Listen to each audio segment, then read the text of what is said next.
If 10,000 joule of energy fall on a piece of land, then what is the energy available to at T2 level. देखो 10,000 energy आया सन से, मान लेते हैं सन से हुआ, कहीं से किसी भी सोर्स से आया लैंड पे। हम लोग जानते हैं उसका कितना एनर्जी में कन्वर्ट आता है। तो इससे पहले बनते सन से जो लाइट आती है 2 से 10% को वो कैप्चर करता है, लेकिन उसको कन्वर्ट करता है 1 से 5% को ही वो ऑर्गेनिक एनर्जी में कन्वर्ट करता है। तो यहाँ पे भी 1 से 5% को ही कन्वर्ट करेगा। तो इसीलिए क्या करें, 1% मान के चलते हैं, 2 जीरो कट जाएगा, 100 बचेगा। ठीक है, तो ये हो जाएगा प्लांट के पास फोटोसिंथेसिस के थ्रू इतना एनर्जी बनाया, यानी हम 100 जूल एनर्जी बनाया। ठीक है, अब क्या होगा, ये जाएगा T2 लेवल पे। तो T2 लेवल पे क्या होगा, 100 का क्या हो जाएगा, 10% हो जाएगा, 10%। तो 10% होगा, कितना हो जाएगा, यहाँ से 1 जीरो कैंसिल, 1 जीरो कैंसिल, तो 10 जूल बचेगा T2 पे। तो T2 के पास कितना जाएगा, 10 जूल जाएगा। देखिए आप लोग डायरेक्ट जो इसको T1 पे नहीं मान लेना है, ये 10,000 को T1 पे नहीं मान लेना, ये कहीं से आया सोर्स, गया कहाँ, प्लांट के पास, T1 के पास। ये क्या करता है, इस एनर्जी का 1 से लेकर 1 से लेकर 5% को ही कन्वर्ट करता है ऑर्गेनिक एनर्जी में। तो वो जो कितना कन्वर्ट किया वही तो प्रोड्यूसर हुआ, वही तो प्लांट हुआ, उसी को बोलेंगे T1। तो T1 हो गया 100 जूल। अब जाएगा T2 लेवल पे, जो ग्राजिंग एनिमल है जैसे गोट वगैरह हुआ उसको खाएगा, तो वो T2 पे जाएगा, तो इसका 10% ही कन्वर्ट होगा उसमें, क्योंकि लैंडमैन का नियम बोलता है। चलिए आंसर हो गया आपका 10 जूल। नेक्स्ट क्वेश्चन है, choose odd one out with respect to functional aspect of ecosystem. यानी इकोसिस्टम के फंक्शनल एस्पेक्ट के आधार पर कौन सा ओड है, गलत है, मतलब अलग है, यहाँ पे ये सोचना पड़ेगा। Energy flow, decomposition, species composition, nutrient cycle. देखो energy flow, nutrient cycle and species composition and decomposition, तो इसमें से आपको जो है थोड़ा सा अलग लग रहा है स्पीसीज कंपोजिशन, क्योंकि डिकम्पोजिशन भी हो रहा है इकोसिस्टम में, एनर्जी फ्लो भी हो रहा है, न्यूट्रिएंट साइकिल भी हो रहा है। स्पीसीज कंपोजिशन का यहाँ पे क्या रोल है, कुछ नहीं है, इसीलिए यही हो जाएगा आंसर। ओड बोला, अलग कौन सा है, बोला major conduit of energy in land and aquatic ecosystem is transferred through. तो यानी लैंड पे मेजर कंड्यूट क्या होता है एनर्जी का, तो वो होता है डेट्राइटस फूड चेन, एंड जो एक्वाटिक में होता है ग्रेजिंग फूड चेन। तो आपका राइट आंसर हो जाएगा 3, detritus food chain and grazing food chain respectively. Next question, which of the following organism convert light matter into animal matter, sorry plant matter into animal matter. इनमें से कौन है जो plant matter को animal matter में convert कर देता है। टर्माइट्स है एनिमल, एंड ये भी एनिमल है, ये भी एनिमल है, ये भी एनिमल है, ये भी एनिमल है। ठीक है, ये तो इसको भाई ये करा देता है, फ्रैगमेंटेशन करा देता है, जो डिकम्पोजिशन में, ये तो नहीं होगा। तो गोट देखो, प्लांट को खाता है, गोट को हम खाते हैं, तो गोट का क्या खाते हैं, मीट खाते हैं। ठीक है, तो एनिमल मैटर को खाते हैं। तो यही ना हुआ कि प्लांट को गोट खाया, गोट से कन्वर्ट हो गया एनिमल मैटर में, यानी प्लांट से कन्वर्ट हो गया एनिमल मैटर में। एनिमल मैटर कौन है, गोट है। ओके, तो आपका राइट आंसर हो गया गोट। नेक्स्ट क्वेश्चन है, productivity contributed bye ocean is dash but area covered in respectively. तो प्रोडक्टिविटी क्या होगा, प्रोडक्टिविटी ऑफ ओशियन का क्या होता है, लो होता है, लेकिन वो एरिया कवर ज़्यादा करता है, तो लो एंड मोर हो जाएगा, आंसर हो जाएगा 2। Next question, mineralization is performed by small carnivores, detritus, saprophytic bacteria and fungi and earthworm and termites. हम लोग पढ़े थे मिनरलाइजेशन जो होता है, यानी डिकम्पोजिशन में पढ़े थे। सबसे पहला फ्रैगमेंटेशन हो रहा था, फ्रैगमेंटेशन में क्या हो रहा था कि अर्थवर्म एंड टर्माइट्स जो है डेड मैटर को छोटे छोटे फ्रैगमेंट में कन्वर्ट कर देता था, और उस फ्रैगमेंट में जितने भी water soluble organic matter, inorganic matter होते थे, उसका लीचिंग होता है। नेक्स्ट स्टेप क्या होता था कि डिकम्पोजिशन हो रहा था। तो डिकम्पोजिशन कौन करा था, बैक्टीरिया और फंजाई को एंजाइम रिलीज करा था, और उसको डाइजेस्ट करा रहा था, और वो मिनरल्स में कन्वर्ट कर देता था। तो यही तो होगा, बैक्टीरिया एंड फंजाई हो जाएगा 3 आंसर। क्वेश्चन है, the most toxic nitrogenous waste excreted by many bony fishes, यानी bony fish and aquatic amphibians and aquatic insect, इनके द्वारा ये जितने भी जैसे बोनी फिश हो गया, एक्वाटिक एम्फीबियंस हो गया और एक्वाटिक इंसेक्ट होगा, इसके द्वारा जो नाइट्रोजनस वेस्ट होते हैं, जो मोस्ट टॉक्सिक होते हैं, वो क्या होंगे? अमोनिया होंगे, यूरिया होंगे या यूरिक एसिड होंगे। तो आपको पता है कि अमोनिया जो होता है, अमोनिया जो है इसको एक्सक्रिएट आउट करने के लिए सबसे ज़्यादा वाटर की रिक्वायरमेंट होती है। तो इसीलिए देखिए ये बोल रहा, तो ऐसे एनिमल जो पानी में रहने वाले हैं, एक्वेटिक एनिमल है, उसी में अमोनिया होना चाहिए। तो सारे के सारे एक्वेटिक का बात कर रहा है, तो दैट मीन्स क्या हो गया कि अमोनिया इसका आंसर हो जाएगा। ठीक है, तो आंसर हो गया अमोनिया। नेक्स्ट देखिए, in crustaceans the excretory function are performed by. Crustaceans में एक्सक्रीटरी फंक्शन किसके द्वारा होता है? तो एंटीनल ग्लैंड के द्वारा होता है एंड ग्रीन ग्लैंड्स के द्वारा होता है। आपको पता है ग्रीन ग्लैंड्स का इसका एग्जाम्पल है प्राउंस है, ठीक है, झींगा जिसे बोलते हैं।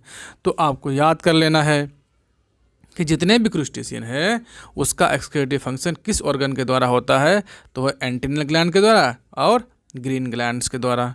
ठीक है, चलते हैं नेक्स्ट पॉइंट पे। तो इसका आंसर हो गया 3, both A1 and 2। Next question देखते हैं। क्वेश्चन है कि among following which is the largest gland of our body. तो यानी कि इनमें से हमारे बॉडी का सबसे बड़ा ग्लैंड्स कौन सा है?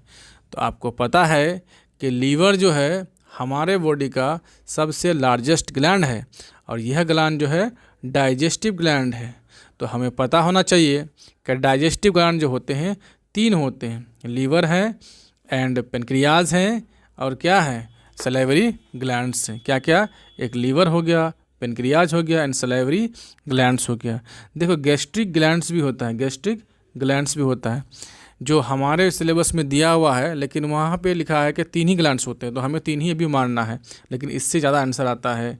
चलिए, और एक बात साथ में ये बता देना चाहेंगे कि सलाइवरी ग्लैंड जो होते हैं नंबर में 6 होगा, लेकिन वो टाइप बोलेगा तो 3 टाइप का होता है।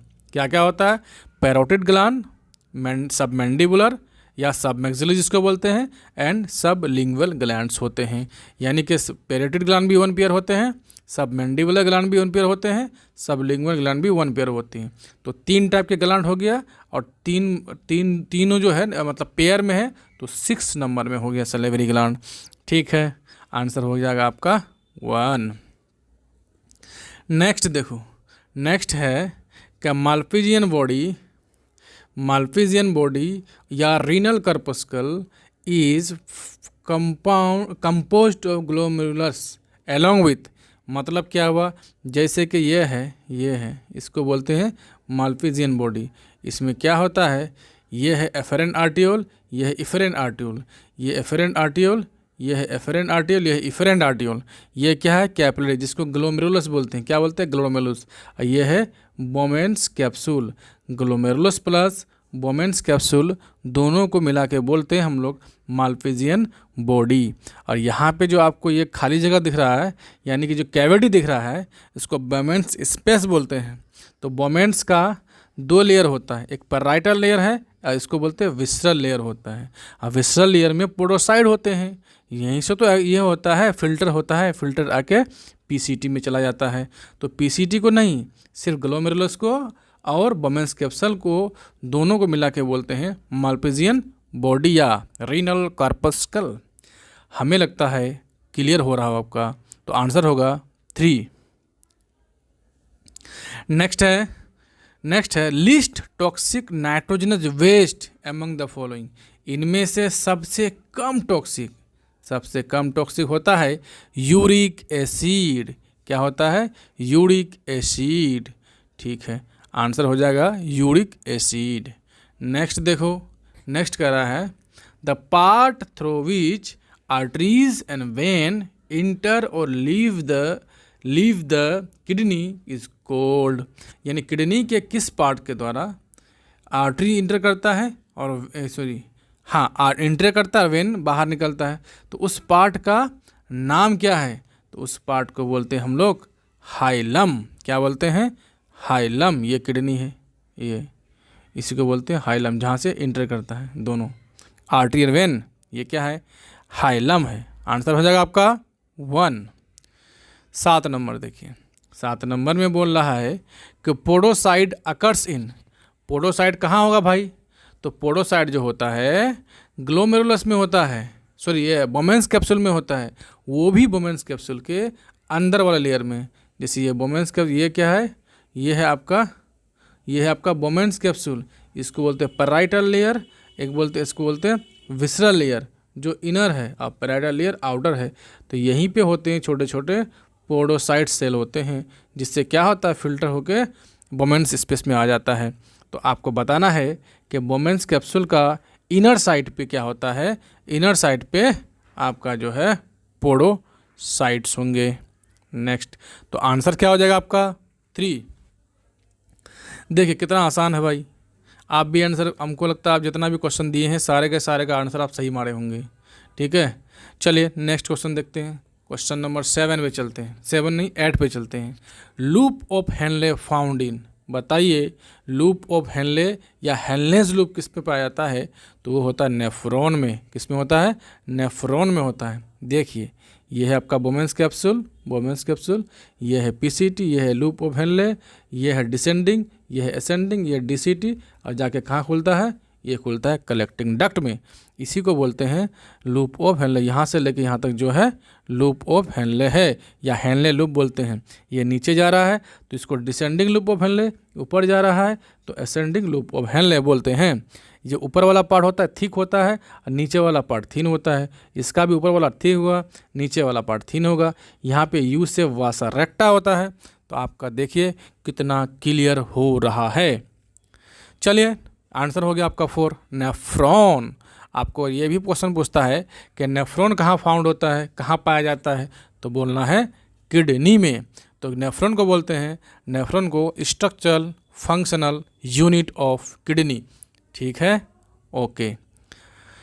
Next question, nitrogenous wastage are produce in our body by metabolism of, यानी कि नाइट्रोजनस वेस्ट जो बनते हैं किसके मेटाबॉलिज्म से बनते हैं हमारे बॉडी में। तो हमारे बॉडी में तो सबसे पहले जानना है कि नाइट्रोजनस वेस्ट जो है लीवर में बनते हैं। कहाँ बनते हैं, लीवर में बनते हैं। तो किसके मेटाबॉलिज्म से बनते हैं भाई, तो प्रोटीन के मेटाबॉलिज्म से नाइट्रोजनस वेस्ट बनते हैं।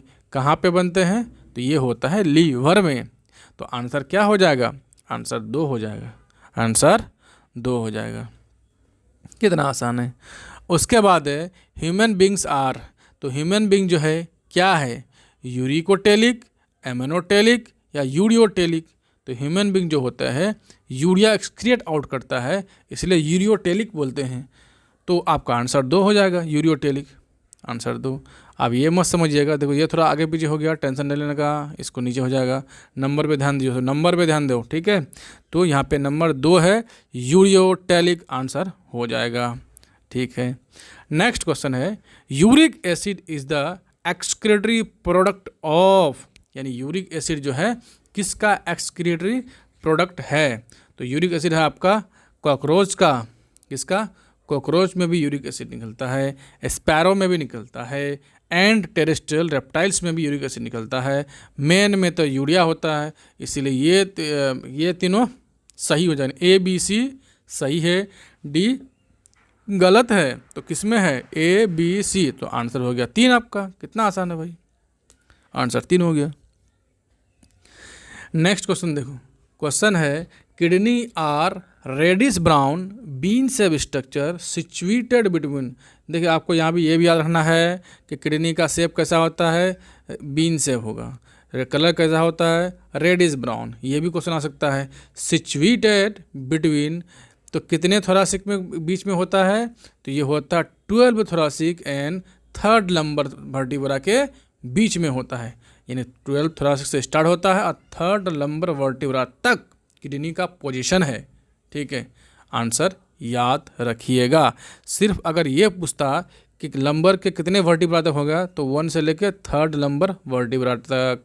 ठीक है, यानी कि तो 12 से स्टार्ट हुआ, 12 थोरासिक वर्टिब्रा होता है, मतलब ये लास्ट वाला थोरासिक वर्टिब्रा हुआ, उसका लंबर स्टार्ट होता है। तो 1st lumbar, 2nd lumbar and 3rd lumbar तक जो किडनी का पोजीशन है। आंसर हो गया आपका क्या, आंसर हो गया 2। कितना आसान है।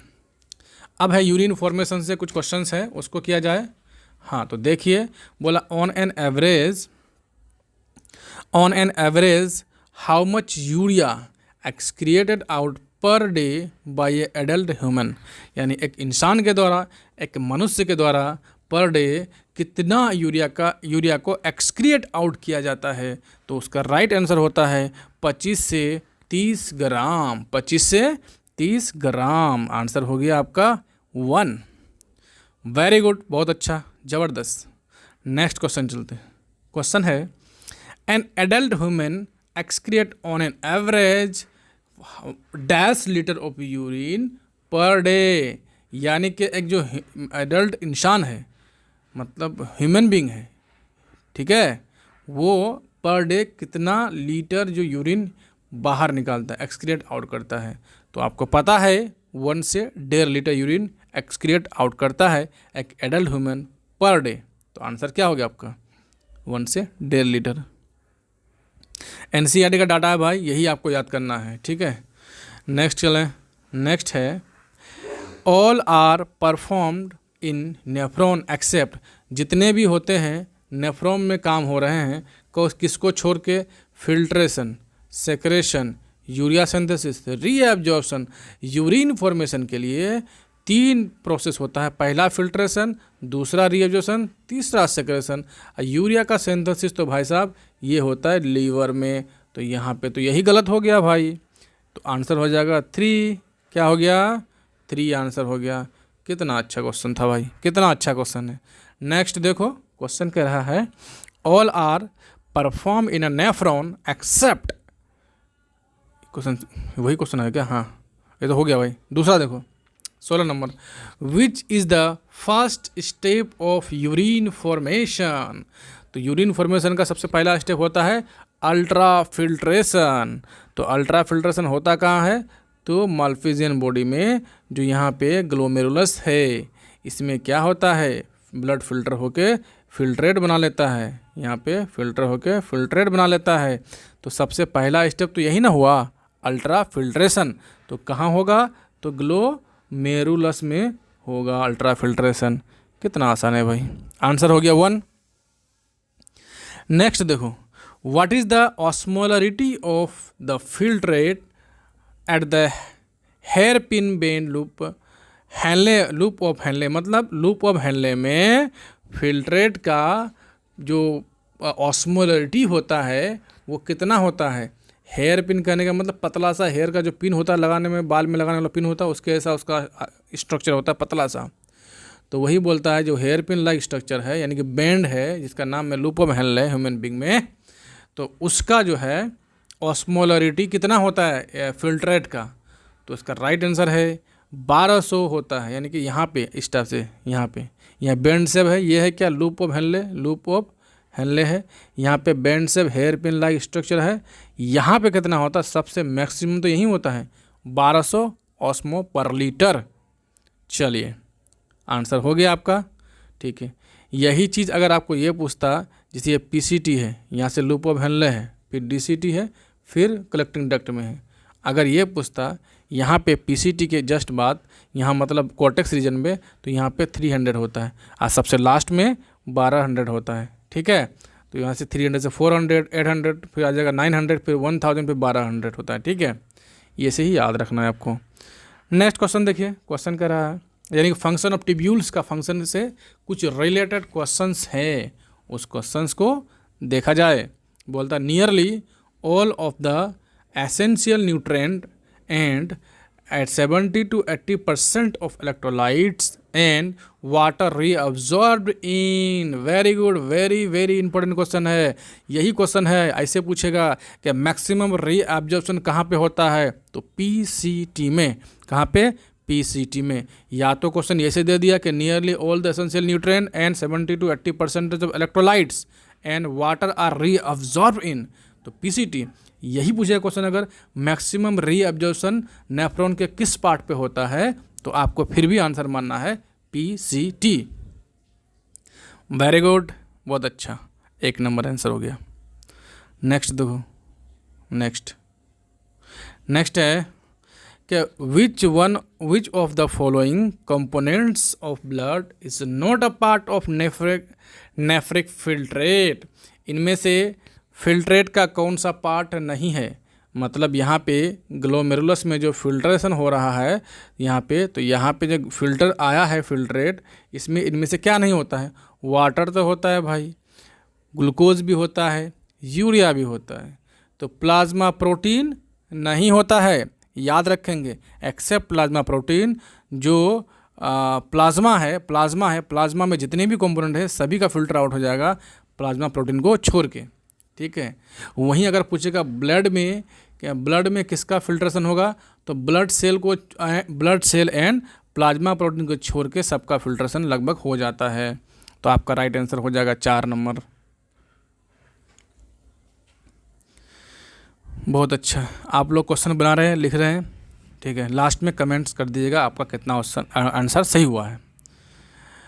तो क्वेश्चन नंबर 20 पे चलते हैं। अब क्वेश्चन है कि the main function of Henle loop of Henley का मेन फंक्शन क्या होता है, तो वाटर का कंजर्वेशन कराना। यानी कि इसी में तो होता है कौन सा वाटर का कंजर्वेशन। जैसे ये है लूप ऑफ हेनले है, इसी के पैरेलल में यह वासा रेक्टा लगा हुआ रहता है जिसमें काउंटर करंट मैकेनिज्म होता है। इससे क्या होगा, वाटर को रीअब्जॉर्ब किया जा सके और वाटर को कंजर्व किया जा सके, बचाया जा सके, और यहाँ से कंसनट्रेटेड यूरिन बाहर निकाला जा सके।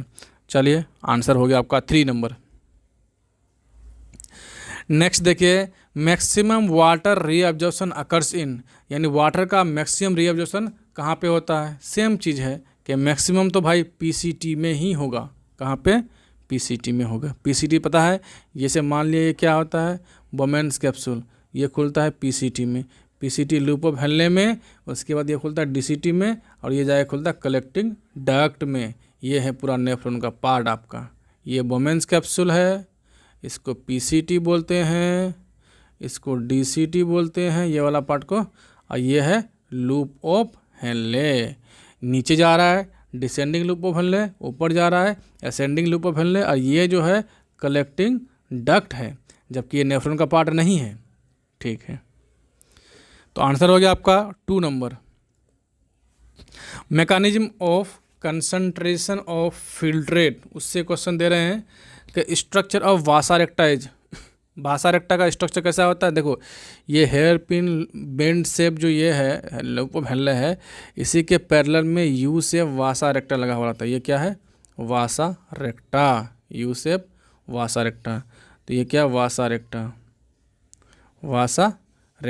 कैसा शेप है इसका, यू शेप है। कैसा है, यू शेप है।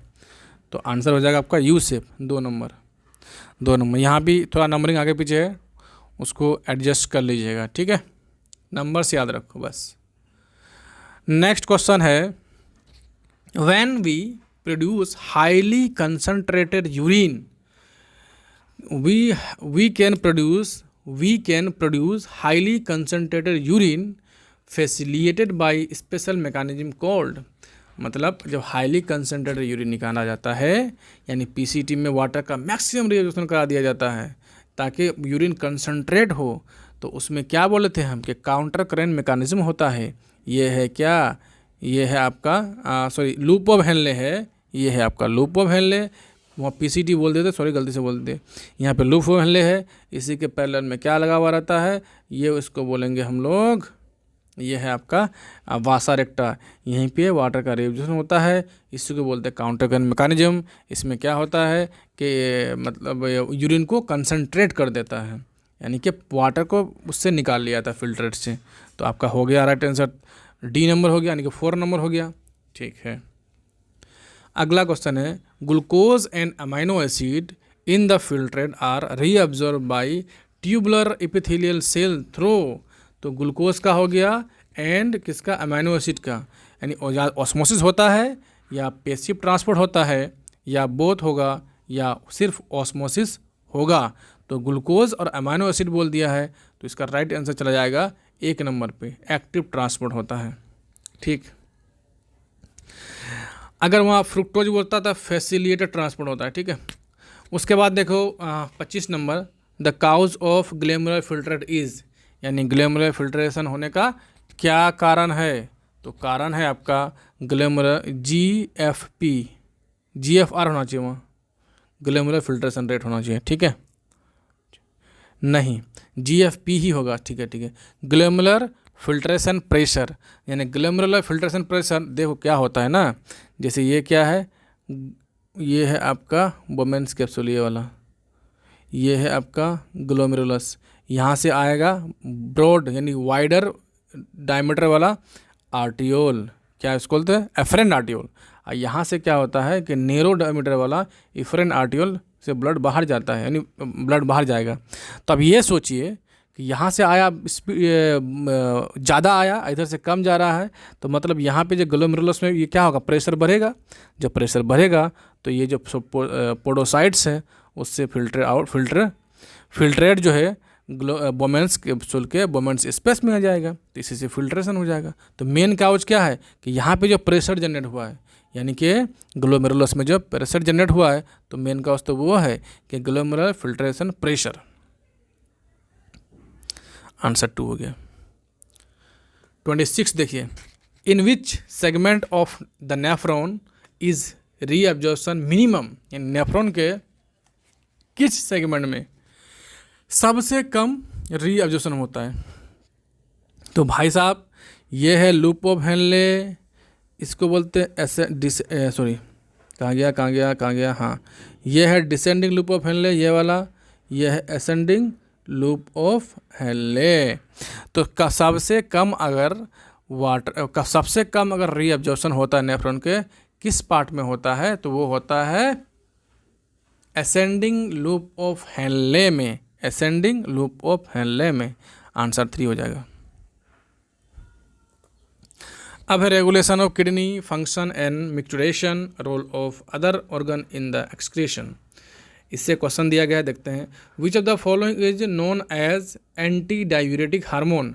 एंटी डायूरेटिक हार्मोन किसको बोलते हैं? तो राइट आंसर है वैसोप्रेसिन को बोलते हैं। किसको बोलेंगे? वैसोप्रेसिन। देखो यहाँ पे भी थोड़ा सा ऊपर नीचे हो गया 3 और 2, उसको आप एडजस्ट कर, सिर्फ नंबर ध्यान रखिए, 3 नंबर पे दिया हुआ 2, तो यही वाला आंसर हो जाएगा, ये वैसोप्रेसिन। इसी को बोलते हैं एंटी डायूरेटिक हार्मोन, यानी कि ये डायूरेसिस को रोकता है। नेक्स्ट है विच वन इज वेसो कॉन्स्ट्रिक्टर, यानी ब्लड वेसल्स को कौन कॉन्स्ट्रिक्ट करा देता है? तो आपको पता होना चाहिए कि ब्लड वेसल्स को कॉन्स्ट्रिक्ट कराएगा एंजियोटेंसिन सेकेंड। और ANF जो होता है आर्टेरियल न्यूट्रेटिव फैक्टर, वो ब्लड वेसल्स को क्या करेगा, ये कर देगा, डायलेट कर देता है, ब्लड प्रेशर को घटाने का काम करता है वो। आंसर हो जाएगा 3। चलिए next question 29। Hormone responsible for absorption of water in DCT, यानी DCT में वाटर के एब्जॉर्प्शन के लिए कौन सा हार्मोन रिस्पॉन्सिबल है? ADH एंटी डायूरेटिक हार्मोन या वैसोप्रेसिन बोलते हैं इसको, ठीक है। आंसर हो गया 1।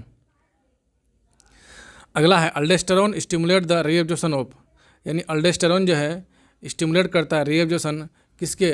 तो ये अल्डोस्टेरोन जो है सोडियम आयंस के रीएब्जॉर्प्शन को स्टिमुलेट करता है। देखो सोडियम एंड वाटर के दोनों को करता है, कहाँ पे करता है? DCT में। उससे क्या होता है? कंडीशनल रीएब्जॉर्प्शन होता है वहाँ पे, क्योंकि अल्डोस्टेरोन कराता है। जरूरी हुआ तो करेंगे, नहीं हुआ तो नहीं करेंगे। एक क्वेश्चन भी आता है कि conditional reabsorption of water and sodium ions कहाँ पे होंगे? तो आपको याद रखना है वो होता है DCT में, डिस्टल कन्वोल्यूटेड ट्यूब्यूल। आंसर 1 हो गया। अगला है मिक्टुरेशन इन्वॉल्व रिमूवल ऑफ, मिक्टुरेशन में किसका रिमूवल होता है? तो यूरिन का फॉर्मेशन हुआ, उसका यूरिन निकल गया, उसी को तो मिक्टुरेशन बोलते हैं। तो आंसर 4 हो गया आपका। चलिए नेक्स्ट है the excretory structure cephalochordates is of amphioxus, यानी इसमें एम्पियोक्सस में जो हो गया, इसका एक्सक्रिएटरी स्ट्रक्चर जो होता है उसको नाम क्या है? तो फ्लेम सेल या प्रोटोनेफ्रिडिया जो होता है एक्सक्रिएटरी ऑर्गन है एम्पियोक्सस में, ठीक है, सिंपल है। NCERT का लाइन है भाई, NCERT से उठा का लाइन बनाया है, क्वेश्चन बनाया है, यही क्वेश्चन आएगा आपका नीट में भी। अगला है blood which leave liver and move toward heart has higher concentration of, यानी लीवर से अगर कहाँ जा रहा है, जा रहा है हार्ट की तरफ ब्लड, तो किसका कंसंट्रेशन ज़्यादा होगा? भाई साहब आप बताइए कि यूरिया जो बनता है लीवर में बनता है, वो ब्लड में मिला, ब्लड क्या हार्ट में गया, हार्ट में, तो हार्ट ज़्यादा किसका कंसंट्रेशन होगा? तो यूरिया का ना होगा, क्योंकि यूरिया तो लीवर में बनता है। ठीक है। Which one of the following is excretory product of liver, यानी लीवर का कौन सा एक्सक्रीटरी प्रोडक्ट है? तो क्या कार्बन डाइऑक्साइड है? बिल्कुल है। बिलिरुबिन है, बिलिवर्डिन है, तीनों है, यानी one more than one option correct, तीनों का तीनों सही है। बिलिरुबिन नहीं, कार्बन डाइऑक्साइड नहीं है, ये दोनों है। ठीक है, नेक्स्ट हो गया 4। स्वेट कंटेन, यानी पसीने होते हैं जो, उसमें क्या क्या होते हैं? तो पसीने में होते हैं NaCl, बिल्कुल सही बात, नमक होंगे, लैक्टिक एसिड होंगे, स्मॉल अमाउंट ऑफ यूरिया, सभी होते हैं। Answer all this above, answer 4 हो गया। याद रखिएगा पसीने में क्या क्या होते हैं, NaCl, lactic acid, small amount of urea, सभी होते हैं। आंसर हो गया आपका 4।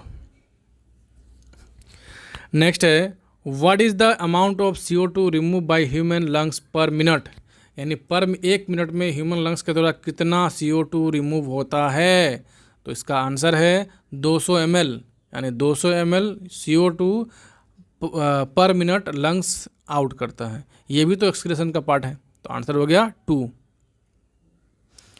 नेक्स्ट क्वेश्चन देखते हैं। अब डिसऑर्डर ऑफ एक्सक्रीटरी सिस्टम से कुछ डिसऑर्डर हैं। अब टॉपिक बाय टॉपिक को क्वेश्चन कवर किया भाई, आपको भी ऐसे ही करना है, देख लेना है अच्छा से।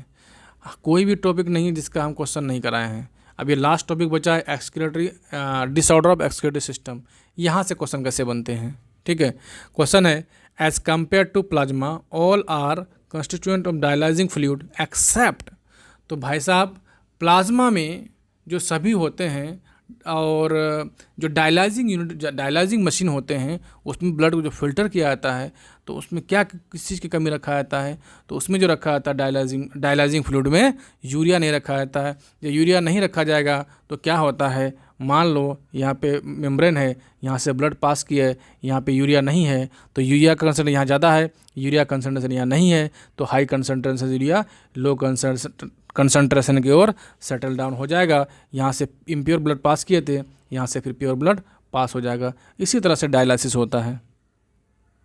आंसर हो गया 4। नेक्स्ट है the condition of accumulation of urea in the blood is termed as, अगर ब्लड में यूरिया का कंसंट्रेशन अगर बढ़ जाता है, एक्यूमुलेट हो जाता है, उसके लिए हम टर्म यूज करते हैं यूरेमिया। यूरेमिया मतलब हो गया कि ब्लड में यूरिया का एक्यूमुलेशन हो गया है। The threshold of neuron is, यानी न्यूरॉन्स का थ्रेशोल्ड वैल्यू क्या होता है? तो इसका राइट आंसर है A, the membrane voltage at which the membrane potential develops into an action potential, वह मिनिमम वोल्टेज जिससे एक्शन पोटेंशियल डेवलप होता है उसको थ्रेशोल्ड ऑफ न्यूरॉन बोलते हैं। तो आंसर हो जाएगा 2, decomposers always change. Initial serial stage in succession process poses low diversity, have higher diversity, more numerous in secondary succession and so maximum niche specialization। तो आपका राइट आंसर हो जाएगा poses low diversity। Initially में तो लो diversity होगा, फिर धीरे धीरे बढ़ते जाएगा। Area where succession can take place 1000 of year to reach climax community is, तो कहाँ पे बर्न एंड कट फॉरेस्ट, नहीं यहाँ सेकेंडरी सक्सेशन होगा, यहाँ तो बहुत जल्दी हो जाएगा। सैंड ड्यूज, सैंड ड्यूज में आंसर क्या हो जाएगा, सैंड ड्यूज। नेक्स्ट क्वेश्चन देखो, choose the correct sequence of transitional area in xeric succession mosses lichen and grass, bryophyte forest and shrubs, bryophyte herbs and shrubs, lichen mosses and herbs. तो आपका right answer हो जाएगा bryophyte herbs and सर्फ्स। ठीक है, next question देखो, carbon constituent dash 40 कितना होता है carbon constituent dry weight matter का, तो आपका carbon constitute 49% of dry weight of organism and 71% is dissolved in ocean but out of total global carbon। तो आपका आंसर हो जाएगा 1। कितना होगा? 1 हो जाएगा। Choose odd one with respect to gaseous cycle, carbon cycle, hydrogen cycle, nitrogen cycle, phosphorus cycle. जो carbon, hydrogen, nitrogen ये गैसियस साइकिल है, जबकि जो सेडिमेंट्री साइकिल में आता है सल्फर एंड फास्फोरस। तो आंसर हो जाएगा 4। Choose the incorrect option for the cost distribution of ecosystem services. Soil formation में 50%, न्यूट्रन साइकिल में less than 10% and climatic regulation में 6%, हैबिटेट ऑफ वाइल्ड लाइफ 6%। तो आपका न्यूट्रन साइकिल में जो है लेस देन 10% नहीं होता, यही गलत है। क्वेश्चन नंबर 1 कह रहा है all the components of nodal tissue are auto excitable, यानी कि जितने भी नोडल टिश्यू के जितने भी कंपोनेंट्स हैं वो ऑटो एक्साइटेबल हैं। ठीक है। Why does the SA node act as normal pacemaker. तो एसए नोड जो है पेसमेकर का काम क्यों करता है वो जानेंगे। तो आप जान लीजिए कि नीट में 2019 में उड़ीसा वाले नीट पे पूछा गया था, जो हमारे आने वाले एग्ज़ाम के लिए भी बहुत इंपॉर्टेंट है। ठीक है। तो देखते हैं सबसे पहला option, SA node has the highest rate of depolarisation. SA node का जो होता है डीपोलराइजेशन रेट जो होता है सबसे ज़्यादा होता है। किसका? एसए नोड का। क्या ये सही है? दूसरा देखें, SA node has the lowest rate of depolarization. नहीं। And SA node is the only component of to generate the 1000 threshold potential. ये भी नहीं होगा। Only SA node can convey the action potential to the other component. तो आपका right answer A हो जाएगा। क्यों? क्योंकि यहाँ बोल रहा है कि जितने भी कंपोनेंट है नोडल टिश्यू के वो ऑटो एक्साइटेबल है, यानी कि खुद से एक्साइटमेंट करता है। करने का मतलब बीटिंग करता है, हार्ट बीट। हाँ, तो उससे क्या होगा, जिसमें हार्ट में जर्क काउज करेगा, जिससे क्या होगा, हार्ट में बीट होगा, कॉन्ट्रैक्शन रिलैक्सेशन होगा। तो सबसे ज़्यादा किससे होता है? एसए नोड के थ्रू होता है। इसीलिए ये लिखा SA node has the highest rate of depolarisation. Depolarisation मतलब कॉन्ट्रैक्शन ऑफ हार्ट। ठीक है। चलिए आंसर क्या है इसका? 1। नेक्स्ट देखो, next A specialized nodal tissue embedded in the lower corner of right atrium, यानी राइट आर्टियम की, जैसे मान लीजिए हार्ट है, ये हार्ट है, 4 चैम्बर हार्ट है, ये है राइट आर्टियम, ये है लेफ्ट आर्टियम, ये है राइट वेंट्रिकल, ये है लेफ्ट वेंट्रिकल। यहाँ बोला अपर कॉर्नर रीजन पे राइट आर्टियम में क्या होता है, तो उसका नाम होता है एसए नोड। क्या होता है यहाँ पे? एसए नोड होता है। और यहाँ पे एवी नोड होता है। उसके पूरे फाइबर होगा एंड बंडल ऑफ हीज होगा जिसको बोलेंगे। तो देखते हैं क्वेश्चन क्या कह रहा है, उसी हिसाब से आंसर होगा। Specialised nodal tissue embedded in the lower corner. No, ये लोअर कॉर्नर में बोल रहा है। तो लोअर कॉर्नर में तो एवी नोड होता है। क्या होता है? एवी नोड होता है। कॉर्नर ऑफ द राइट आर्टियम close to the atrioventricular septum. ये आर्टरी वेंट्रिकुलर सेप्टम के क्लोज में बोल रहा है। Delays the spreading of impulses to the heart apex about 0.1 second. मतलब यहाँ से जो क्या होता है, इम्पल्स काउज होता है, इसको यहाँ पे थोड़ा सा के लिए रोक देता है 0.1 सेकेंड के लिए, ताकि क्या होगा, ये जो है ये इसका जो कॉन्ट्रैक्शन है, यानी कि डीपोलराइजेशन ऑफ आर्टियम जो होगा, तो ब्लड पूरा आ जाएगा किस में? वेंट्रिकल में। और तब थोड़ा 1 सेकेंड बाद जो है इसका कॉन्ट्रैक्शन होगा, तब पूरे बॉडी में जाएगा। अगर दोनों साथ में कॉन्ट्रैक्ट करता तो ब्लड नीचे आता ही नहीं। इसीलिए क्या करता है, 0.1 सेकेंड का डिले करा देता है। कौन? SA node. तो देखते हैं क्या बोलता है। ये भी पूछा था उड़ीसा 2019 में। क्या? The atrium is empty completely. बिल्कुल गलत बात है। Blood to corner aorta, blood to enter aorta, ये भी गलत है, ये भी गलत है। तो आंसर क्या होगा? आंसर है ये वाला, blood to enter the pulmonary artery. कैसे हो सकता है? ये भी गलत। Blood to the ventricle to empty completely, ये भी गलत। ब्लड टू इंटर एओर्टा, नहीं, ये भी नहीं होगा। The atrium to empty completely, बिल्कुल सही बात है। इसका ब्लड कहाँ पे जाएगा? वेंट्रिकल में जाएगा। ये क्या होगा? आर्ट्रियम जो होगा एम्प्टी हो जाएगा। ठीक है। तो आंसर क्या होगा? 1 हो जाएगा। नेक्स्ट क्वेश्चन देखा जाए। नेक्स्ट क्वेश्चन नंबर 3 कह रहा है match the column 1 and column 2 को मैच करना है, ठीक है। तो देखा जाए, सबसे पहला पी वेव, अपने यहाँ पर आ गया पी वेव क्या कह रहा है?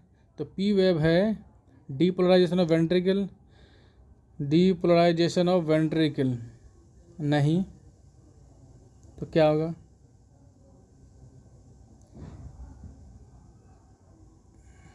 रीपोलराइजेशन ऑफ वेंट्रिकल नहीं, कोरोनरी अस्चियम नहीं, डीपोलराइजेशन ऑफ आर्टरियम नहीं, एंड पी वेव की बात कर रहा है ना, तो repolarisation of atrium, P wave repolarisation of atrium, एक का 5। दूसरा देखो तो क्यू आर एक्स कॉम्प्लेक्स, ये क्या करता है? क्यू आर एक्स कॉम्प्लेक्स, तो डीपोलराइजेशन ऑफ वेंट्रिकल्स, तो 2 बी का हो जाएगा, ए का हो गया 5, बी का हो जाएगा 1। तो देखो तो कहाँ पे है? ए का 5, बी का 1, तो यहीं पे तो आंसर मिल गया। अब बाकी सब देखने की ज़रूरत है ही नहीं। देखो ऐसा ग्राफ होता था, एक मिनट, ग्राफ कैसा होता था? ऐसा,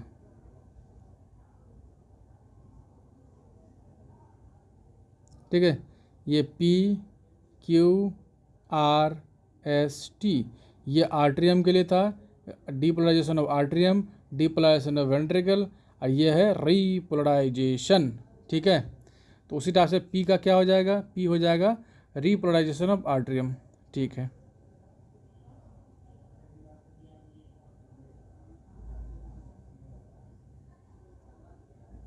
एक नंबर सही है। Question number 2, neural coordination is, neural coordination कैसा होता है? तो नर्वस सिस्टम के द्वारा जो भी कोऑर्डिनेशन होगा वो बहुत फास्ट होगा एंड शॉर्ट लिव्ड होगा। तो राइट आंसर हो गया आपका 2 नंबर, कि फास्ट होगा एंड शॉर्ट लिव्ड, ठीक है। नेक्स्ट क्वेश्चन है तीसरा नंबर, तो आपका यहाँ का राइट आंसर 2 है। नेक्स्ट क्या है कि द डक्टलेस ग्लैंड, तो डक्टलेस ग्लैंड किसको बोलते हैं? जो जितने भी हार्मोन रिलीजिंग ग्लैंड है सभी के सभी डक्टलेस ग्लैंड होते हैं, और जितने भी एंजाइम रिलीजिंग ग्लैंड है वो डक्टफुल ग्लैंड होते हैं। यानी यहाँ पे डिफरेंस है कि डक्टफुल ग्लैंड और डक्टलेस ग्लैंड, जितने जिसमें डक्ट होगा वो एंजाइम रिलीज करेगा, जिसमें नहीं होगा वो हार्मोन रिलीज करेगा। तो चलते हैं, तो इसी पे ऑप्शन देखते हैं। पहला ऑप्शन बोल रहा है कि the produce non nutrient intercellular messenger, बिल्कुल सही बात, ये हार्मोन की बात कर रहा है, hormone non nutrient intercellular messenger, ये बिल्कुल सही है। आर फाउंड ओनली इन कोडाटा, बिल्कुल गलत है। एब्सेंट इन ह्यूमन बीइंग नहीं। कोल्ड एक्सोक्राइन ग्लैंड नहीं, ये तो इंडोक्राइन ग्लैंड होगा, ये एक्सोक्राइन ग्लैंड नहीं होगा, क्या होगा? इंडोक्राइन ग्लैंड, इंडोक्राइन ग्लैंड, ठीक है। राइट आंसर 1 हो गया। नेक्स्ट देखो, चूज द इनकरेक्ट स्टेटमेंट, इनमें से इनकरेक्ट स्टेटमेंट को चूज करना है। Hormones are required in a trace amount, बिल्कुल सही है। हार्मोन्स आर इंट्रासेलुलर मैसेंजर, देखिए यहीं पे, देखिए यहाँ पे पहला ऑप्शन में इंटरसेलुलर मैसेंजर था, क्या था यहाँ पे? Intercellular messenger. यहाँ पे क्या बोल दिया है? इंट्रासेलुलर। देखिए इंट्रासेलुलर मतलब उसी सेल का मैसेंजर, इंटर मतलब इन बिटवीन, दो के बीच। तो हार्मोन होता है क्या? Intercellular messenger, not intracellular. तो यही ऑप्शन गलत है। Hormone are secreted by endocrine gland, ये सही है, ये सही है। Hormones are secreted by responsible to the particular stimulus, ये भी सही है। मतलब यहाँ पे इंटर होना चाहिए था तो इंट्रा हो गया, इसलिए 2 नंबर गलत है। तो राइट आंसर 2 हो गया इसका। नेक्स्ट देखो, अब देखते हैं ह्यूमन एंडोक्राइन सिस्टम से कुछ क्वेश्चन दिया हुआ है। The glands present in the brain are, यानी ऐसे ग्लैंड जो ब्रेन में प्रेजेंट होता है वो क्या क्या है? तो वो है hypophysis and pineal gland, hypophysis and pineal gland, ये ब्रेन में प्रेजेंट होता है, ठीक है। 3 नंबर आंसर है। नेक्स्ट देखो, the 2 glands located in the neck region are, यानी कि 2 ग्लैंड्स जो नेक रीजन में प्रेजेंट होता है वो थायराइड ग्लैंड होता है और पैराथायराइड ग्लैंड होता है। आंसर हो गया 1। नेक्स्ट है, the hypothalamus form a important link between, यानी हाइपोथैलेमस जो है इम्पोर्टेंट लिंक फॉर्म करता है किसके किसके बीच में, तो वो है nervous system and endocrine system, nervous system and endocrine system. Very good question है, आंसर 3 हो गया। नेक्स्ट है द न्यूरो सेक्रेटरी सेल, यानी ऐसे सेल जो कुछ सेक्रेट करता है, यानी इम्पल्स का ट्रांसफ़र नहीं करेगा, ये किस में होता है, हाइपोथैलेमस में होता है, पढ़े होंगे। ऑफ हाइपोथैलेमस लिखा हुआ भी है, the neuro secretory cell of hypothalamus which produce hormone are called, तो उसको न्यूक्लियाई बोलेंगे। क्या बोलेंगे, न्यूक्लियाई। तो राइट आंसर 2 हो गया। ठीक है, देखो जितने भी नर्वस सिस्टम होते हैं उसका इम्पल्स का ट्रांसफ़र करना होता है, जबकि न्यूरो सेक्रेटरी सेल उसको बोलते हैं ऐसे नर्वस न्यूरॉन्स जो क्या करता है, हार्मोन रिलीज करता है, हार्मोन सेक्रेट करता है, हार्मोन प्रोड्यूस करता है, उसको क्या बोलते हैं, न्यूरो सेक्रेटरी सेल। कहाँ होता है, हाइपोथैलेमस में होता है। ठीक है, हाँ, जो ऑक्सीटोसिन और वेसोप्रेसिन वहाँ पे सेक्रेट करके पोस्टीरियर पिट्यूटरी में भेज देता है, वहाँ पे स्टोर होता है। 9 नंबर देखो, hypothalamic hormone directly regulate the synthesis and secretion of. यहाँ पे क्वेश्चन है कि hypothalamic hormone directly regulate the synthesis and secretion of, तो किसको रेगुलेट करता है, तो राइट आंसर आपका हो जाएगा पिट्यूटरी हार्मोन को, पिट्यूटरी हार्मोन को। जो देखो ये है हाइपोथैलेमस, यहाँ पे पिट्यूटरी ग्लैंड है। ठीक है, ये हो गया आपको एंटीरियर पिट्यूटरी, ये हो गया पोस्टीरियर पिट्यूटरी, तो यही हाइपोथैलेमस रेगुलेट करता है। ठीक है, चलिए, somatostatin inhibit the release of, यानी सोमैटोस्टैटिन जो है इनहिबिट करता है रिलीज ऑफ, किसके रिलीज को रोकता है, तो वो है ग्रोथ हार्मोन को रोकता है। ठीक है, नेक्स्ट आंसर हो जाएगा 4। Next, growth releasing hormone stimulate dash to release dash, तो ग्रोथ स्टिमुलेटिंग हार्मोन जो है, ग्रोथ रिलीजिंग हार्मोन जो है ये स्टिमुलेट करता है पिट्यूटरी ग्लैंड्स को टू रिलीज गोनाडोट्रोपिन, तो आंसर हो जाएगा 2 नंबर, आंसर 2 हो गया। Next, which of the following is under direct control of neuro secretory cell, यानी इनमें से कौन है जो डायरेक्टली न्यूरो सेक्रेटरी सेल के कंट्रोल में होता है, तो pars distalis and pars intermedia नहीं, pars intermedia and pars nervosa नहीं, ओनली जो होता है पार्स नर्वोसा किसके कंट्रोल में होता है, तो वो न्यूरो सेक्रेटरी सेल के कंट्रोल में होता है। तो राइट आंसर सीधा सीधा 3 हो जाएगा, सारा का सारा एनसीईआरटी का लाइन है, आंसर 3 हो गया। ठीक है, next, the neuro endocrine structure is, तो ये जो न्यूरो इंडोक्राइन स्ट्रक्चर क्या होता है, तो हाइपोथैलेमस, इसको हाइपोथैलेमस को भी बोल सकते हैं कि न्यूरो इंडोक्राइन स्ट्रक्चर, 1 नंबर आंसर है। नेक्स्ट देखो, adenohypophysis in human consist of 2 portion, तो एडिनो हाइपोफेसिस में 2 पोर्शन होता है, क्या क्या होता है, pars intermedia and pars distalis होता है, राइट आंसर 2 हो जाएगा, pars intermedia and pars distalis. Next, the hormone not released by part distalis in the man is, यानी कि इनमें से कौन सा हार्मोन है कि पार्ट डिस्टालिस के द्वारा ह्यूमन बींग में यानी मेन में रिलीज नहीं होता है, growth hormone, prolactin, melanocyte stimulating hormone, यही तो है आंसर 3, ये पार्ट्स इंटरमीडिया से रिलीज होता है। नेक्स्ट आंसर हो गया 3 इसका। नेक्स्ट देखो, melanocyte stimulating hormone in main is released by, तो मेलानोसाइट स्टिमुलेटिंग हार्मोन जो है ह्यूमन बींग में किस, वही वाला क्वेश्चन आ गया जो यहाँ पे इससे पहले वाला बोल रहा है कि ये जो है डिस्टालिस से नहीं होगा, सेक्रेट नहीं होगा, तो यहाँ पे बोल रहा है तो किससे होगा, तो पहली बात डिस्टालिस गलत, हाइपोथैलेमस गलत, पार्ट्स इंटरमीडिया और पार्ट्स नर्वोसा में आंसर होगा कुछ, तो आंसर आपका हो जाएगा पार्ट्स इंटरमीडिया, क्या हो जाएगा, पार्ट्स इंटरमीडिया, नर्वोसा नहीं। तो इसी से क्या होता है, पार्ट्स इंटरमीडिया से melanocyte stimulating hormone released out होता है। ठीक है, किस में, तो मेन में, answer 4। Next, the hormone which promote protein anabolism, absorption of calcium from the bowels and retard use of blood glucose for ATP production, तो इसका राइट आंसर सीधा सीधा ग्रोथ हार्मोन हो जाएगा, इतना सोचना नहीं है। एनसीईआरटी का लाइन ने उठा के डाल दिया है। Next, dwarfism occurs when there is, तो ड्वार्फिज्म किस किस कारण से हो सकता है? तो देखो, over secretion of growth hormone, तो ग्रोथ हार्मोन का ओवर सेक्रेशन होगा तो हाँ बिल्कुल सही बात। ड्वार्फिज्म नहीं नहीं नहीं नहीं, तो गैंगेटिज्म हो जाएगा, लो सेक्रेशन से होना चाहिए, तो एक नंबर गलत है। दूसरा देखो, under secretion of growth hormone, हाँ बिल्कुल सही है। अंडर सेक्रेशन मतलब कम होना, नॉर्मल से कम सेक्रेट होना है, तो ये सही है, ड्वार्फिज्म हो जाएगा। तीसरा नंबर देखते हैं, तीसरा नंबर है कि ओवर सेक्रेशन ऑफ सोमैटोस्टैटिन, हाँ ये भी सही है। तो 2 नंबर 3 नंबर सही है, 2 नंबर 3 नंबर सही है। 4 देख लेते हैं, अंडर सेक्रेशन ऑफ सोमैट, नहीं ये गलत है, तो यानी ये दोनों सही है, 2 और 3 सही है। कहाँ पे है? 3 नंबर पे है, 3 नंबर पे है, तो ये आंसर क्या आ जाए? 3 नंबर पे हो, 3 नंबर सही है। Excess of which hormone is responsible for gigantism, यानी कि गैंगेटिज्म जो होता है वो किस हार्मोन के एक्सेस के कारण होगा, जिसको एक्रोमेगाली एडल्ट में होता है और चाइल्ड में गैंगेटिज्म होता है, तो वो होता है ग्रोथ हार्मोन। क्या होगा? ग्रोथ हार्मोन, आंसर 1 हो जाएगा।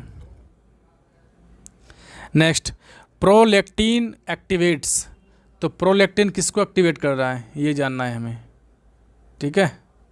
तो प्रोलैक्टिन जो है growth of breast and secretion of milk in mammary gland, तो आंसर हो जाएगा 1, 1 नंबर सही है।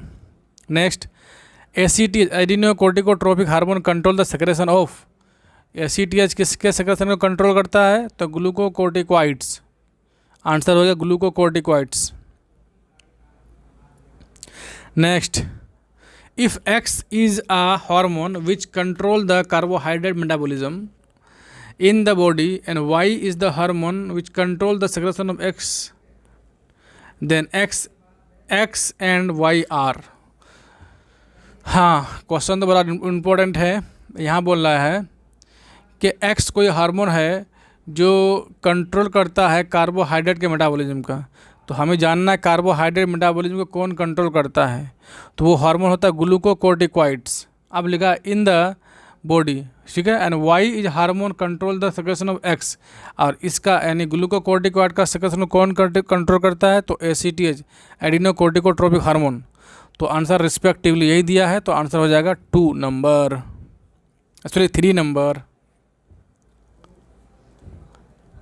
नेक्स्ट, एक्स, कुछ एक्स है जो ग्रोथ हार्मोन के प्रेजेंस में वाई बनता है, फिर ल्यूटिनाइजिंग हार्मोन प्रेजेंस में जेड बनता है, तो ये इसका आंसर क्या हुआ?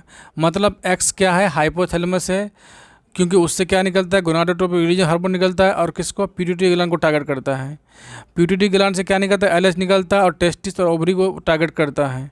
टेस्टिस से स्पर्मेटोजेनेसिस का आता है, ओवरी से ओवुलेशन कराता है, तो आंसर हो जाएगा 3 नंबर।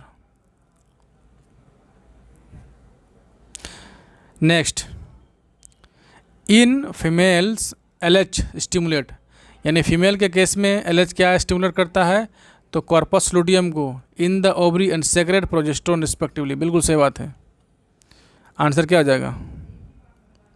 4 नंबर, ठीक।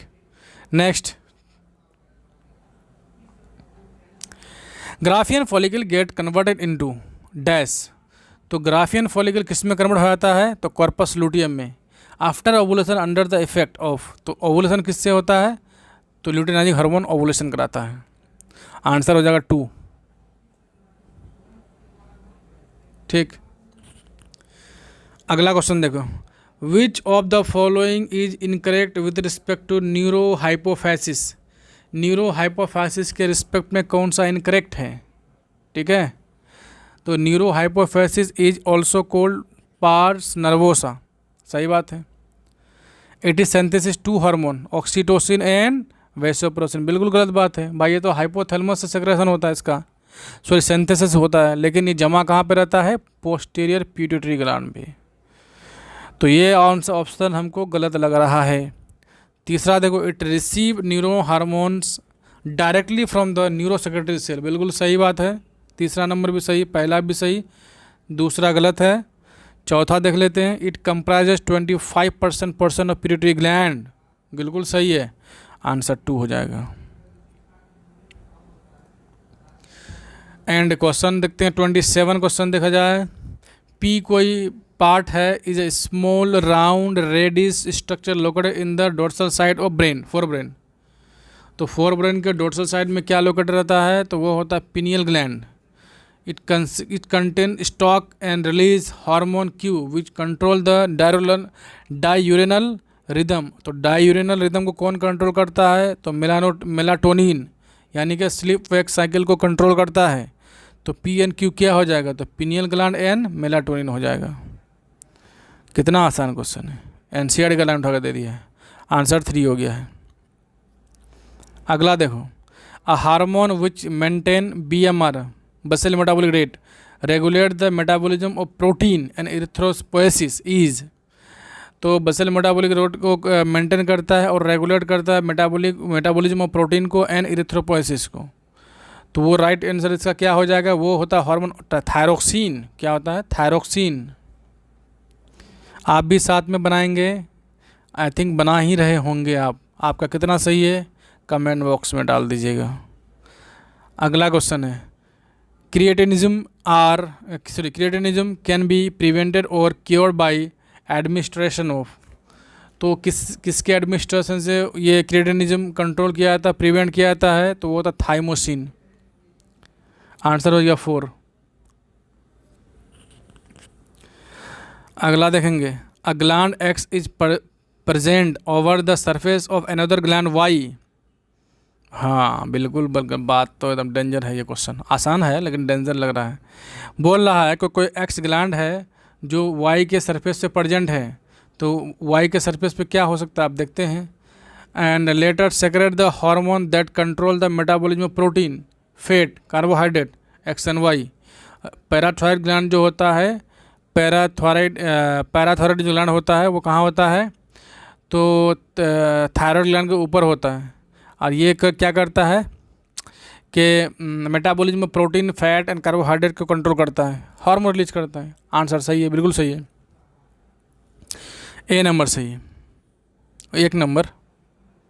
ठीक है, नेक्स्ट देखो, Ram has high level of calcium in his blood. कोई राम है, नाम दे दिया ऐसे कुछ भी, बोला कि उसके ब्लड में एक्सेस अमाउंट में हाई लेवल ऑफ क्या है, ब्लड कैल्शियम है। तो excess of which hormone can be cause this effect, यानी कौन सा हार्मोन बढ़ गया है जिसके कारण क्या हो रहा है, उसके कैल्शियम ब्लड में कैल्शियम लेवल बढ़ गया है। तो होगा पैराथ हार्मोन है। आंसर 3 हो जाएगा। नेक्स्ट है कि प्रोजेस्टेरोन एंड स्टेरॉइडल्स आर। ये क्या होता है, किस तरह का हार्मोन है प्रोजेस्टेरोन स्टेरॉइडल, तो ये है स्टेरॉइड हार्मोन। क्या है, स्टेरॉइड हार्मोन। एक होता है प्रोटीन डेरिवेटिव, एक होता है स्टेरॉइड डेरिवेटिव। तो ये स्टेरॉइड वाला हार्मोन है, तो 4 हो जाएगा आंसर। नेक्स्ट है hormone of heart, liver, kidney, gastrointestinal tract and mechanism of hormone action. इससे कुछ क्वेश्चंस दिए हुए हैं, उसको देखते हैं। क्वेश्चन कह रहा है एंजियोटेंसिन एक्स के प्रेजेंस में वो क्या बन जाता है, एंजियोटेंसिन 1 में कन्वर्ट हो जाता है। तो किसके प्रेजेंस में, वो होता है रेनिन के प्रेजेंस में। कौन सा हार्मोन था, रेनिन के प्रेजेंस में। तो यहाँ पे एक्स पूछ रहा है, तो एक्स क्या होगा, रेनिन होगा। ठीक है, ये हार्मोन है और ये एंजाइम है, याद रखेंगे। आंसर 3 हो जाएगा। Secretin promote the release of. Secretin जो है प्रमोट करता किसके रिलीज को, तो water and bicarbonate ion in pancreatic juice. Answer हो जाएगा water and bicarbonate ions in pancreatic juice. 3 number answer है। Next, CCK cholecystokinin secreted by duodenum. Simple सी बात है, ड्यूडेनम। आंसर 1 हो गया। Next, which of the following hormone receptor complex of the cell membrane. तो कौन सा हार्मोन का होता है रिसेप्टर प्रेजेंट सेल मेम्ब्रेन में, तो वो है इंसुलिन का।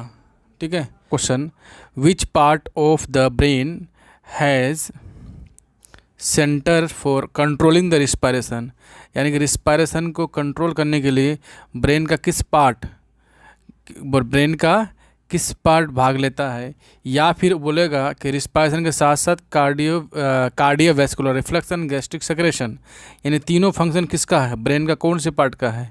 तो हम जानते हैं कि मेडुला ऑब्लोंगेटा जो है वो क्या करता है, कंट्रोलिंग सेंटर है किसके, रिस्पायरेशन का, कार्डियोवैस्कुलर, रिफ्लेक्शन का एंड गैस्ट्रिक सेक्रेशन का।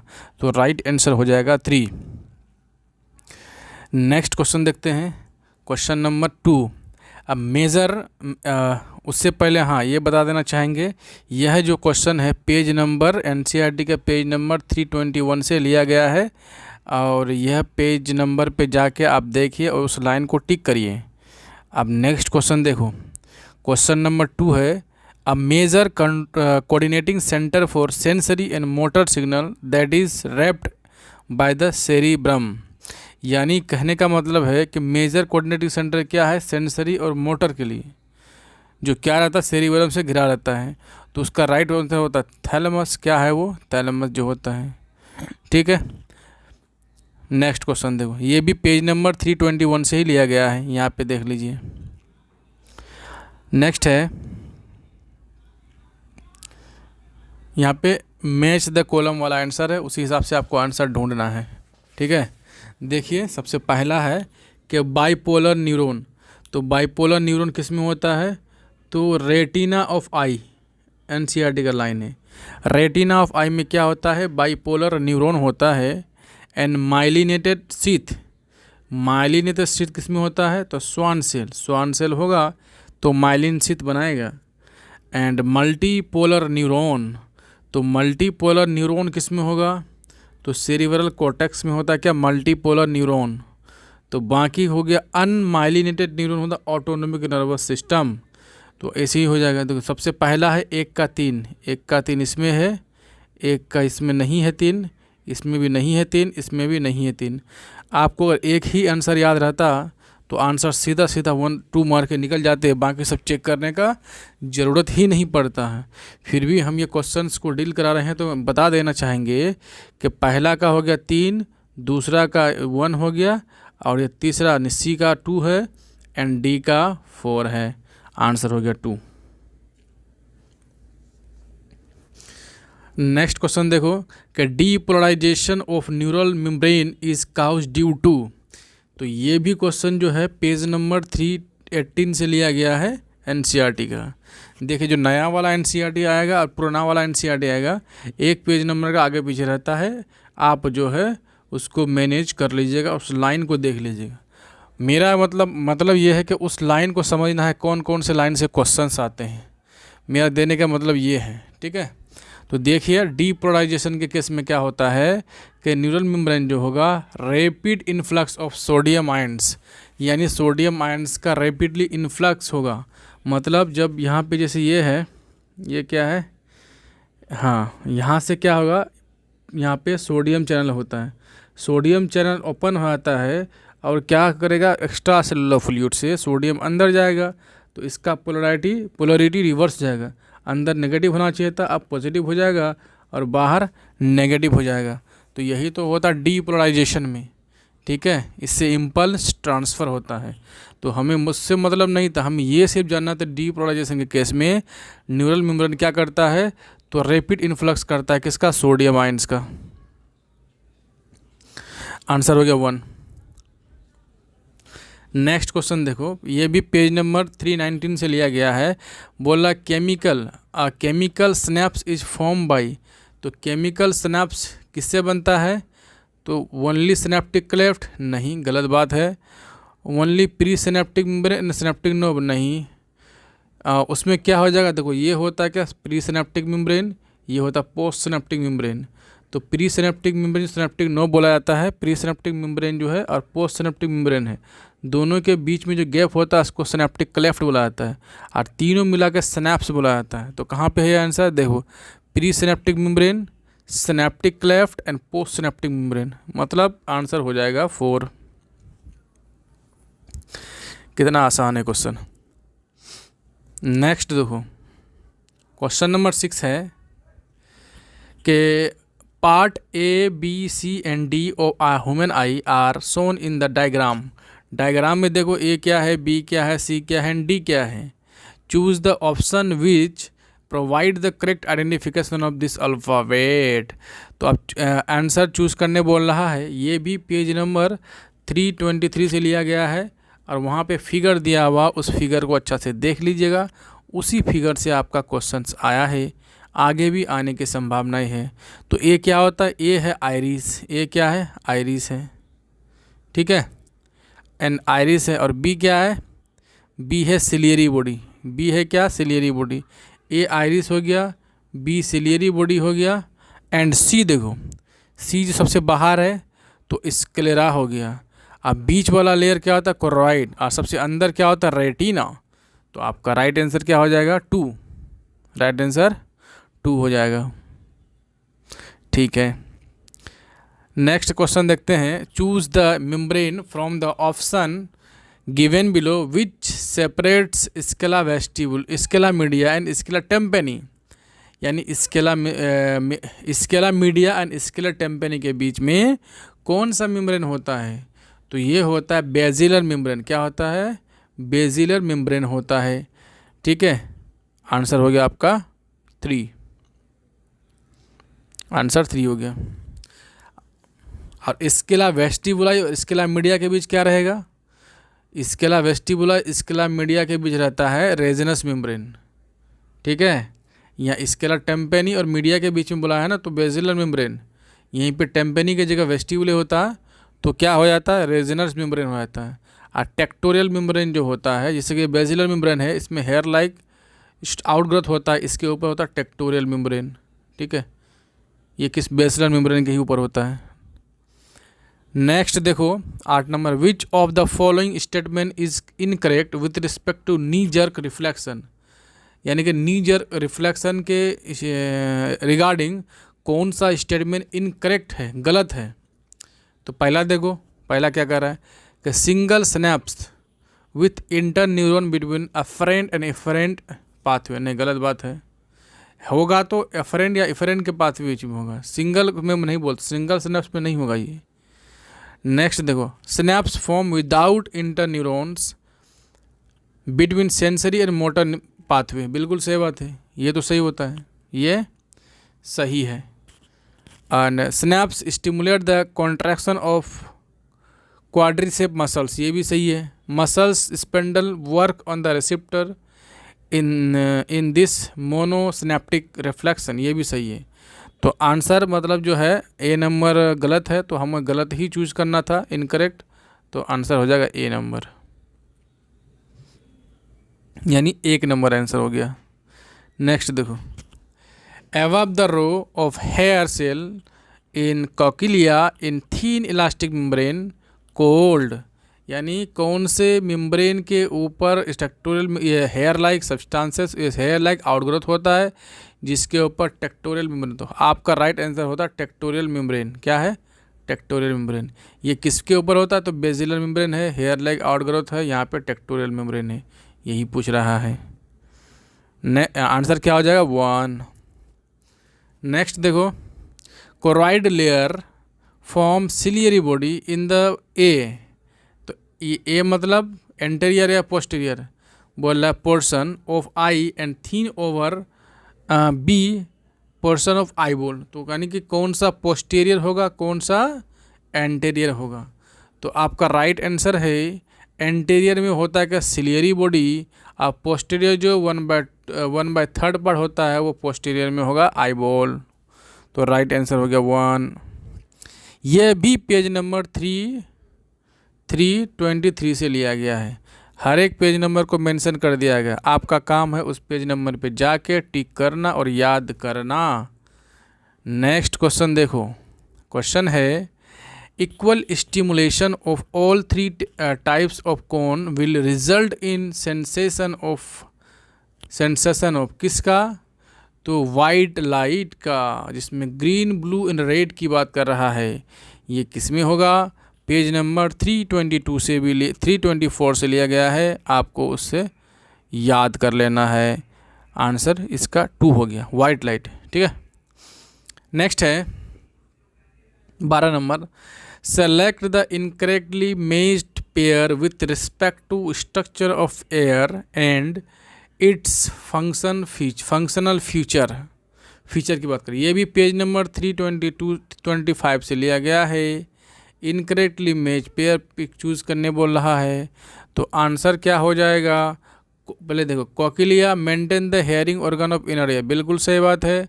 ऑस्टिचियन ट्यूब क्या करता है? प्रेशर को मेंटेन करता है फेरिंग्स तक, यानी एयर ड्रम तक, ये भी सही है। External auditory meatus wax secreting glands, ये भी सही है। Tympanic membrane cover with mucous membrane on the outside and connective tissue in the inside, उल्टा है, इनसाइड होगा म्यूकस होगा, आउटसाइड क्या होगा? कनेक्टिव टिश्यू हो जाएगा, यानी स्किन होगा। यहाँ पे क्या होगा? स्किन होगा, स्किन, ये होगा स्किन होगा, ठीक है। तो आंसर हो गया गलत, ये यही तो गलत है। तो आंसर क्या हो जाएगा आपका? 4 नंबर सही है। नेक्स्ट देखो,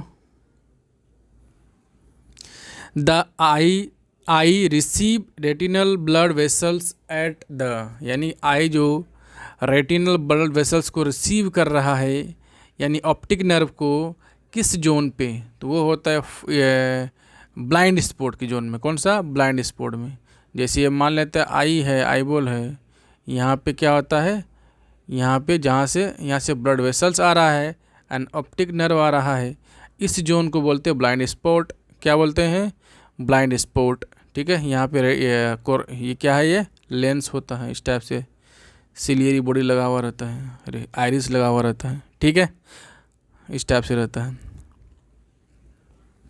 आप लोग कहीं ना कहीं पढ़े ही होंगे, ठीक है। बस इतना जान लो कि जहाँ पे रेटिना ब्लड वेसल्स और ऑप्टिक नर्व वेसल्स जो है रिसीव करता है, वो होता है ब्लाइंड स्पॉट, जहाँ पे किसी भी तरह का कोन सेल या रोड सेल नहीं होता है, तो इमेज भी नहीं बनता है, ठीक है। ये भी पेज नंबर 324 से लिया गया है। तो आंसर हो गया 4। नेक्स्ट देखो, an essential part of human ear which has no role in hearing is, यानी सभी एसेंशियल पार्ट है बट इसका हेयरिंग में कोई रोल नहीं है, तो वो होता है vestibular apparatus. Ear ossicle efficiency को बढ़ाता है, टिक्टोरियल मेम्ब्रेन सेंस करता है, ऑर्गन ऑफ कोटी जो उसको सेंस कराता है, ठीक है। तो राइट आंसर क्या हो जाएगा? 1, यानी कि वेस्टिबुलर एपरेटस का किसमें? हेयरिंग में कोई रोल नहीं है। आंसर हो गया 1, पेज नंबर 327 से लिया गया है। नेक्स्ट क्वेश्चन देखो, during the resting state of a nerve fibre axonal membrane is, उससे पहले डीपोलराइजेशन में देखे थे, अभी पोलराइजेशन स्टेज में बोल रहा है। रेस्टिंग करने मतलब पोलराइजेशन स्टेट, पोलराइजेशन स्टेट की बात कर रहा है, मतलब रेस्टिंग स्टेज की बात कर रहा है। इसमें क्या होगा? इसमें यह होता है कि पोटेशियम के लिए परमेबल है देन सोडियम के लिए, वहाँ पे उल्टा होता है, वहाँ पे सोडियम के लिए ज़्यादा होता है पोटेशियम, यहाँ Na होना चाहिए, Na+ होगा, ठीक है, सोडियम होगा, यानी कि मोर परमेबल है पोटेशियम के लिए रेस्टिंग स्टेज में देन द सोडियम से। अगर डीपोलराइजेशन में बोलेगा तो सोडियम के लिए मोर परमेबल है, ठीक है। ये पेज नंबर 318 से लिया गया है, 318 से 318 पेज नंबर से लिया गया NCERT का, वहाँ पे इसको टेक कर दीजिएगा। वेरी वेरी इंपॉर्टेंट लाइन है ये। आंसर 1 हो गया। नेक्स्ट देखो, the part of human brain which has neuro secretory cell and control the body temperature along with urge for eating and drinking is, यानी कि टेम्परेचर को कंट्रोल करता है, सेक्रेटरी सेल को, न्यूरो सेक्रेटरी सेल को control करता है, और ये अर्ज को कंट्रोल करता है ईटिंग एंड ड्रिंकिंग के लिए। तो ब्रेन का कौन सा पार्ट भाग करता है? वो होता है हाइपोथैलेमस। क्या होता है? हाइपोथैलेमस। तो आंसर हो जाएगा हाइपोथैलेमस। आपको सिर्फ इतना पता होता है कि टेम्परेचर को कंट्रोल करता है तो हाइपोथैलेमस करते हैं, बाकी सब याद नहीं भी रहता तो हाइपोथैलेमस मार देते, आंसर सही हो जाता है। नेक्स्ट देखो, branch fibrous structure projecting out from the cell body that show presence of Nissl granule are called, यानी कि ब्रांच वाला पार्ट बोल रहा है, इसमें निसेल ग्रैनुल है। देखो पेज नंबर 317 से लिया गया है, यहाँ होना चाहिए था, यहाँ हो गया किसी तरह, कोई बात नहीं। तो वो देखो ऐसा है, ये क्या है? न्यूरॉन बना रही है, न्यूरॉन, ठीक है, न्यूरॉन है, ठीक है। यहाँ पे डेंड्रोन ब्रांच वाला पार्ट होता है। इसमें क्या होता है, इसमें क्या होगा, निसेल ग्रैनुल होगा, यह है डेंड्रोन। ठीक है, जो ब्रांचिंग वाला पार्ट बोल दिया तो डेंड्रोन ही होगा। अगर ब्रांचिंग नहीं बोलता तो ये साइटन होता, इसमें भी निसेल ग्रैनुल होता। ये है एक्सोन, एक्सोन में निसेल ग्रैनुल नहीं होता है। तो राइट आंसर आपका डेंड्रोन, क्योंकि ब्रांच वाला पार्ट बोला फाइब्रस, ये वाला branch fibrous structure projecting out from the cell body, यानी सेल बॉडी मतलब साइटन से जो प्रोजेक्ट आउट होता है वो तो डेंड्रोन होता है भाई साहब। तो आपका आंसर क्या हो जाएगा, डेंड्रोन, 4 नंबर। नेक्स्ट है कि which among the following has the simplest neural network, इनमें से कौन सा है जिसमें सिंपलेस्ट न्यूरल नेटवर्क होता है। पेज नंबर 316 से लिया 316 से लिया गया है। इसका राइट है आंसर है हाइड्रा, राइट आंसर हाइड्रा। याद रखेंगे सिंपल न्यूरल नेटवर्क होता है इसमें। ठीक है, नेक्स्ट देखो आंसर हो गया 4। नेक्स्ट क्वेश्चन है hypothalamus does not primarily work as a centre of regulation. तो प्राइमरली किसके मतलब सेंटर ऑफ रेगुलेशन के लिए हाइपोथैलेमस जो है प्राइमरली किस पे वर्क नहीं करता है, तो उसका राइट आंसर होता है रिस्पायरेटरी रिदम सेंटर पे, रिस्पायरेटरी रिदम पे। ठीक है, कंट्रोल नहीं करता है प्राइमरली, आंसर हो जाएगा 2 नंबर। नेक्स्ट देखो बोला the 2 hemisphere are connected by a track of nerve fibre called corpus callosum, this is true for. तो यानी 2 हेमिस्फीयर जो है कनेक्ट रहता है कि किसको, नर्व फाइबर से, कॉर्पस कैलोसम से। यह ट्रू है किसके लिए, तो इसका राइट आंसर है सेरिब्रम, सेरिब्रम। तो आंसर हो गया 3। तो यहाँ तक जो है एनसीईआरटी बेस्ड सारा क्वेश्चन हो चुका है। ये भी पेज नंबर 3 से 321 से लिया गया है। आपको क्या करना है, पेज नंबर वाइज में टिक कर लेना है और उसको याद कर लेना। ट्रस्ट मी, यही क्वेश्चन उठा के एनसीईआरटी का जो है डाल देगा आपको नीट पे, उस टाइम नहीं बना पाइएगा, क्योंकि अगर आप रिवाइज नहीं करिएगा तो अभी जैसे बोल रहे हैं कर लीजिए, आपका सारा का सारा क्वेश्चन बन जाएगा। आप फिर याद कीजिएगा आके और कमेंट कीजिएगा कि आप बताए थे सर, सारा क्वेश्चन आपका फंस गया। Thank you for watching.